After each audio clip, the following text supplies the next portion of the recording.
মা লক্ষ্মীর বাহন পেঁচা কিভাবে হলো চলুন জেনে নিই।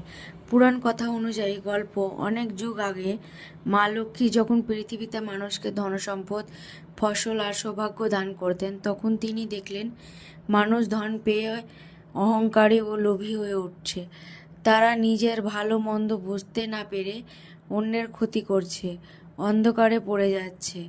তখন মা লক্ষ্মী ভাবলেন, যদি এমন এক বাহন পাই যে অন্ধকারে চোখ খুলে দেখতে পারে, তাহলে সে আমার জ্ঞানের আলো দেখাতে পারবে।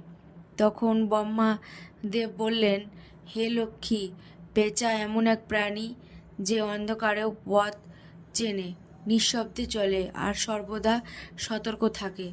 সে তোমার জন্য উপযুক্ত বাহন হবে। মা লক্ষ্মী খুশি হয়ে পেঁচাকে আশীর্বাদ দেন, তুমি হবে আমার বাহন।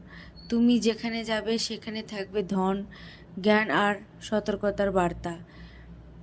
পেঁচা অন্ধকারে দেখতে পায়, জ্ঞান ও সচেতনতার প্রতীক। নিঃশব্দ চলাচল, বিনয় ও সংযমের প্রতীক।